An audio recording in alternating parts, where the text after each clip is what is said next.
നമസ്കാരം, ഗുരുകുല ഭാരതത്തിൻ്റെ PSC ക്ലാസ്സിലേക്ക് സ്വാഗതം. എൻ്റെ പേര് അനിൽ. ഇന്നത്തെ ക്ലാസ്സിൽ പഠിപ്പിക്കുന്നത് കേരള നവോത്ഥാനം എന്ന പാഠഭാഗത്ത് കേരള നവോത്ഥാന നായകരിൽ പ്രമുഖനായ ശ്രീ പണ്ഡിറ്റ് കറുപ്പനെ പറ്റിയാണ്. അദ്ദേഹത്തിൻ്റെ ജീവിത കാലഘട്ടം 1885 മുതൽ 1938 വരെ ആയിരുന്നു.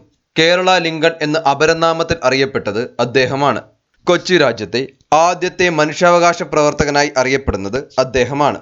കേരളവർമ്മ വലിയകോയി തമ്പുരാൻ അദ്ദേഹത്തിന് വിദ്വാൻ ബഹുമതി നൽകി ആദരിച്ചു.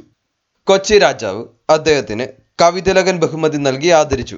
1931 ശ്രീ പണ്ഡിറ്റ് കറുപ്പൻ വെർണാക്കുലർ എഡ്യൂക്കേഷന്റെ സൂപ്രണ്ടായി നിയമിതനായി. 1935 അദ്ദേഹം മഹാരാജാസ് കോളേജിൽ അധ്യാപകനായി. തൊട്ടുകൂടായ്മയെയും ജാതി വ്യവസ്ഥയെയും ചോദ്യം ചെയ്യുന്ന അദ്ദേഹത്തിന്റെ കൃതിയാണ് ജാതിക്കുമ്മി. ചട്ടമ്പിസ്വാമികൾ സമാധിയായപ്പോൾ അതിൽ അനുശോചിച്ചുകൊണ്ട് അദ്ദേഹം രചിച്ച കൃതിയാണ് സമാധി സപ്തകം. കൊച്ചി രാജാവിന്റെ ഷഷ്ടിപൂർത്തിയോടനുബന്ധിച്ച് അദ്ദേഹം രചിച്ചതാണ് ബാലകലേശം.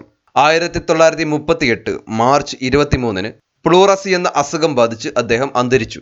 അദ്ദേഹത്തിന്റെ പ്രധാന കൃതികൾ ഉദ്യാനവിരുന്ന്, സ്ത്രോത്രമന്താരം, ലളിതോപഹാരം, ആചാരഭൂഷണം, ആര്യപ്രശസ്തി, ബാലകലേശം, ഭാഷാഭൈമി പരിണയം, ചിത്രലേഖ, ധീവര തരുണിയുടെ വിലാപം, ധ്രുവചരിതം, എഡ്വേർഡ് വിജയം, കൈരളി കൗതുകം, കാട്ടിലെ ജ്യേഷ്ഠൻ, ലളിതോപഹാരം, മംഗളമാല, പഞ്ചവടി, ശാകുന്തളം വഞ്ചിപ്പാട്ട്, സംഗീത നൈഷധം, സൗദാമിനി, ശ്രീബുദ്ധൻ, ശ്രീരാമവർമ്മ.